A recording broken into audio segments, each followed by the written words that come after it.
Bayangkan seperti apa perjuangan Nabi besar kita Muhammad ibni Abdullah pas waktu mendaki Jabal Sur.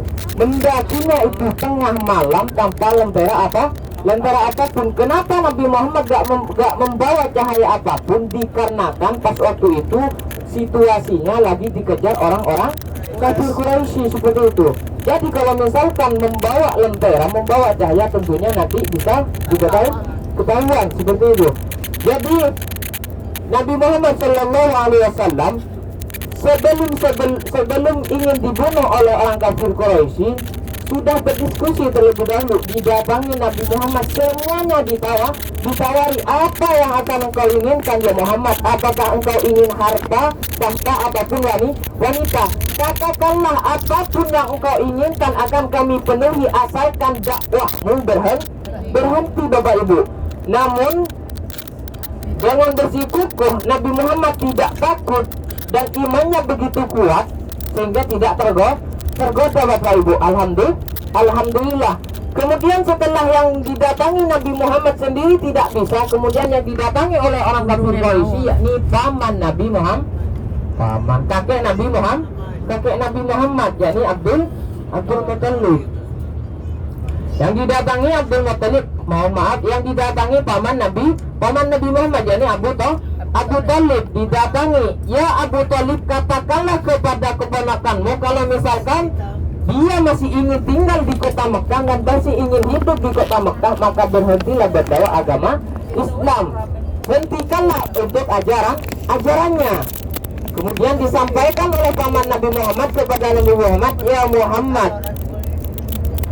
ya Muhammad, apabila ada pesan dari orang-orang kafir Quraisy, petinggi-petinggi kafir, apabila engkau ingin berhenti, apabila engkau ingin hidup di kota Mekah, masih ingin berlama-lama di kota Mekah, berhentilah berdakwah agama Islam. Namun apa yang dikatakan Nabi Muhammad, ya ammi, wahai pamanku, andaikan matahari yang begitu panasnya, begitu besarnya ditaruh di tangan kananku, kemudian bulan yang begitu besarnya ditaruh di tangan kiriku, saya tidak akan berhenti berdakwah agama Islam. Jawaban dari Nabi Muhammad.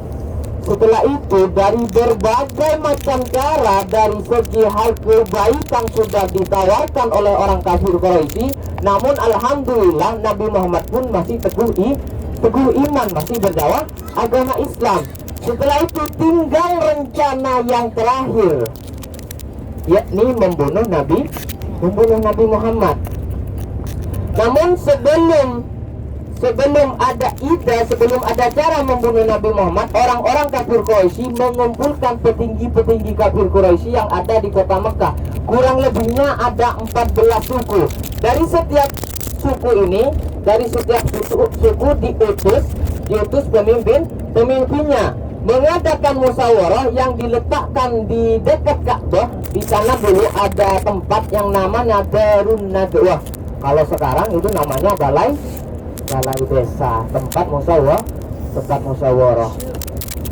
Darun Nadwa ini memang sebelum Nabi Muhammad sudah ada. Tempat musyawarah ini sebelum Nabi Muhammad sudah ada. Siapa yang membangun? Yakni Qusay. Qusay ini adalah kakek buyut Nabi Muhammad. Muhammad bin Abdullah bin Abdul Muttalib bin Abdul Manaf bin Hasim bin Qusay. Coba bayangkan, kakek buyutnya yang membuat tempat seperti itu, tempat yakni Darun Nadwa, kemudian dijadikan musyawarah untuk membunuh cucunya. Jadi disitulah letak kekejaman, dari saking kejamnya orang-orang kafir Quraisy kepada Nabi Muhammad. Jadi datanglah dari setiap suku petinggi-petinggi kafir Quraisy di Darun Nadwa itu, kemudian mengadakan musyawarah. Ada pemimpinnya juga dalam musyawarah tersebut. Siapa yang menjadi pemimpin dalam musyawarah tersebut? Yakni Umar bin Hisham. Ada yang dari Umar bin Hisham? Ada yang tahu, ada yang belum tahu. Namun kalau saya sebut julukannya, yang itu yakni Abu Jahal. Abu Jahal itu nama aslinya Umar bin Hisham. Dulu Nabi Muhammad SAW pernah berdoa, ya Allah, kuatkanlah agama Islam ini di antara dua di antara dua Umar, yakni yang dimaksud Umar bin Hisam yakni Abu Jahal, kemudian Umar bin Khattab. Namun alhamdulillah yang menjadi benteng pertahanan pemimpin umat Islam ketika berperang, yang menjadi garis paling depan yakni Umar bin Khattab. Jadi yang dimaksud Nabi Muhammad dulu Umar bin Hisam dengan Umar bin Khattab, yang mempunyai julukan Abu Jahal yakni Umar bin Hisam. Abun artinya bapak, Jahal artinya bodoh. Kenapa pula bapak yang bodoh dijadikan pemimpin? Ya dikarenakan bodohnya itu di kalangan ketika melakukan kejahatan, melakukan kebaikan, namun sangat pintar dalam melakukan kejahatan. Ide-ide kejahatan, ide-ide keji itu Abu Jahal memang benar-benar gitu, sangat pintar. Namun dalam segi kebaikan, Abu Jahal ini benar-benar bodoh. Makanya mempunyai julukan Abu Jahal. Ketika semuanya sudah berkumpul dan dipimpin oleh Abu Jahal, ada yang mengangkat tangan, mengatakan idenya, bagaimana kalau Muhammad ini kita usir, kita asingkan dari kota Mekah. Kalau di kota Mekah sudah bersih dari yang namanya Muhammad, kita buang jauh-jauh, maka kota Mekah tidak akan lagi ada yang namanya dakwah agama Islam, ajaran Islam bersih dari kota Mekah. Namun pendapat itu tidak diterima oleh kalangan kafir Quraisy, tidak diterima dengan alasan jangan sangka ketika Muhammad keluar dari kota Makkahul Mukarramah dia tidak menghimpun umat. Dia tidak menghimpun tentara, tidak menghimpun orang-orang. Kalau kita lihat dari karismatiknya, cara bicaranya yang sopan santun, lemah lembut, pastinya orang-orang di luar kota Mekah tertarik akan ajarannya. Kalau nanti misalkan Nabi Muhammad ini lebih banyak umatnya ketimbang penduduk orang-orang kafir yang ada di kota Mekah, pastinya Muhammad kembali ke kota Mekah lagi untuk balas dendam. Maka pendapat yang pertama itulah tidak diterima oleh kalangan kafir Quraisy, Bapak Ibu. Kemudian ada lagi yang mengangkat tangan mempunyai pendapat, bagaimana kalau Muhammad ini kita kurung di dekat Ka'bah, kita buatkan sanggar dari kayu, kita kurung, jangan kasih makan, jangan kasih minum sampai dia mati kelaparan. Itulah di antara kekejaman orang-orang kafir Quraisy. Kekasih kita, orang yang benar-benar kita rindukan, orang benar-benar yang kita cintai, diperlakukan sebegitu kejamnya oleh orang kafir Quraisy. Lihat di sebelah kanan ini bangunan namun belum jadi. Ini Universitas Ummul Qura, yakni bisa disebut juga sekolah tinggi, namun ini udah Universitas Ummul Qura yang terbesar di kota Makkahul Mukarramah. Namun ini masih belum dipakai, yang dipakai nanti di depan. Masih tahap pembangunan, masih belum selesai. Jadi kalau misalkan kita kurung di tengah-tengah kota Makkahul Mukarramah, bagaimana? Pendapat itu pun tidak diterima oleh kafir Quraisy, dikarenakan jangan sangka Muhammad meskipun dakwahnya sendirian, mengajarkan agama Islam sendirian, dia tidak punya umat, apalagi umatnya dari kalangan budak yang dipimpin oleh budak yang pertama kali masuk Islam, yakni siapa? Sayyidina Bilal. Sayyidina Bilal. Inilah universitas yang dipakai. Di depan belum ini. Di depan lagi, masih belum selesai. Tapi cukup luas di sini, dikarenakan laki-laki dengan perempuan di sini dipisah. Laki-laki dengan perempuan di sini dipisah. Ini yang dipakai, itu gerbangnya. Laki-laki di sini semuanya, sekolah di sini semuanya laki-laki perempuan itu dipisah. Namun semoga saja istiqomah seperti itu sekolah di sini, dikarenakan Mungkin Makkatul Mukarramah juga pun Madinatul Munawwarah aman dari sosial, dari tingkah laku yang tercela, ya dikarenakan Makkatul Mukarramah ada Ka'bah, sedangkan Madinatul Munawwarah ada kuburan Nabi Muhammad. Dikarenakan di kota Jeddah ini sudah ada yang namanya klub malam. Klub malam di kota Jeddah itu sudah ada. Jadi Arab Saudi yang sekarang itu tidak seperti Arab Saudi yang dulu. Sekarang mah agak-agaknya lebih condong ke barat. LC, kalau LC itu Al-Azhar LC bukan. Jadi Duyufur Rahman yang saya hormati, tidak nyampe 1 tahun yang lalu di kota Madinatul Munawwarah ada 2 ulama yang dipenggal. Ada 2 ulama yang dipenggal dikarenakan mengkritik putra mahkota. Ada yang mengatakan putra mahkota, ada juga kabar intinya orang-orang kerajaan dikritik dikarenakan mengadakan show di kota Madinah. Belum tahu pasti saya, namun intinya cuma show yang gak terlalu sopan. Mungkin laki-laki dengan perempuan dicampur. Kemudian hanya dikritik doang sama ulama yang ada di kota Madinatul Munawwarah. Kemudian dipenggal, dihukum mati. Innalillah. Semoga semuanya aman. Apalagi semuanya sudah dengar kabar kan?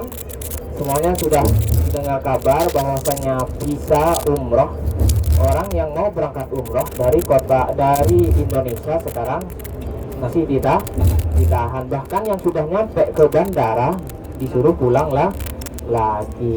Kasihan sebelumnya yang suruh nyampe bandara sudah ada yang nyembeli kambing, ada yang nyembeli anak ayam. Itu namanya selamatan. Biasanya kan ada selamatan sebelum berangkat, ada doa-doa kecil gitu.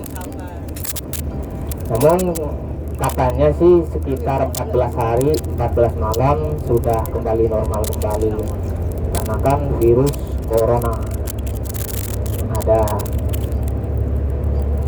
ada isu-isu ada virus corona di Indonesia seperti itu. Kembali lagi ke Jabal Sur tadi. Jadi semua pendapat ditolak oleh kalangan kafir Quraisy. Kemudian Abu Jahal sendiri yang mempunyai pendapat bagaimana kalau Muhammad ini kita langsung bunuh. Kalau Muhammad mati, ajaran Islam pun sama-sama mati, berhenti di situ juga. Namun tetap saja ada yang berpendapat jangan dibunuh. Kalau misalkan nanti ketua-ketua yakni dari kalangan keluarga Nabi Muhammad tahu ada yang Muhammad ini dibunuh, nantinya akan ada yang namanya balas dendam. Ini Arafah. Kita sebentar lagi akan memasuki padang Arafah.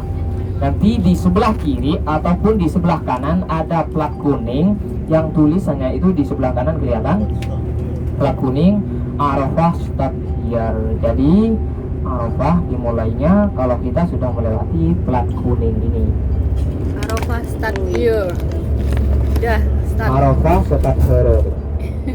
Cemihiri. Arafah. Udah lewat ya. Berarti kita sudah masuki padang Arafah. Dan di tengah-tengah padang Arafah ini ada jebel, ada gunung namanya Jabal Rahmah begitu.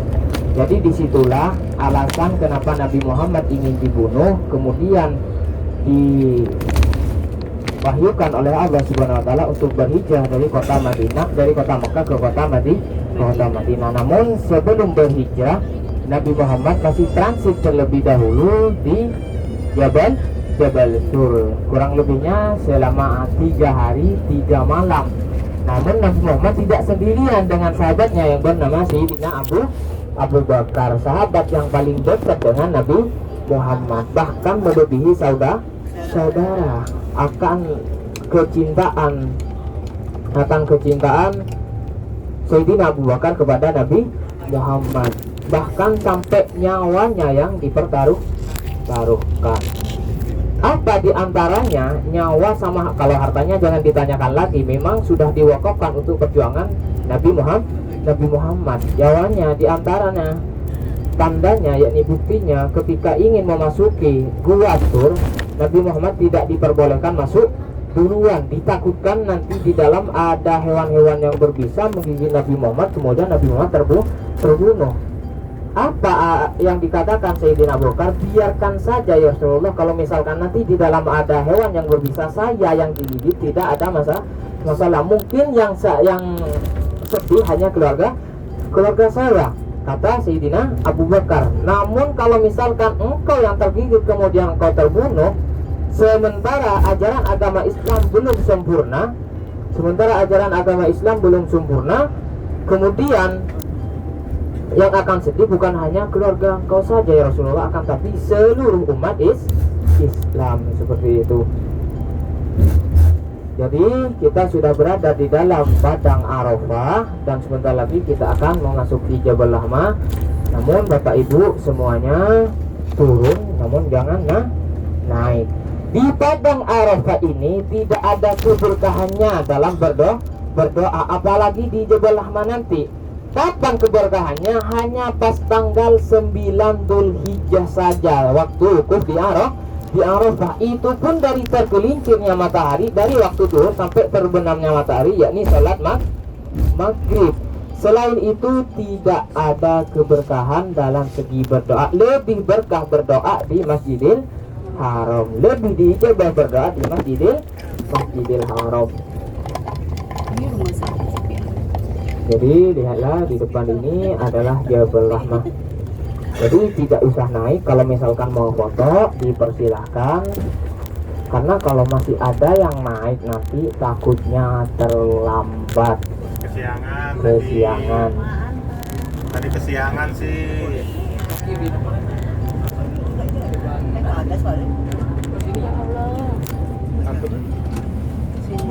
Kita di pojok bisa balik ya. Kalau tadi kita karena kita kesiangan jadi. 8 kita udah nunggu, bagus. Di Jabal Rahmah Ayo, turun.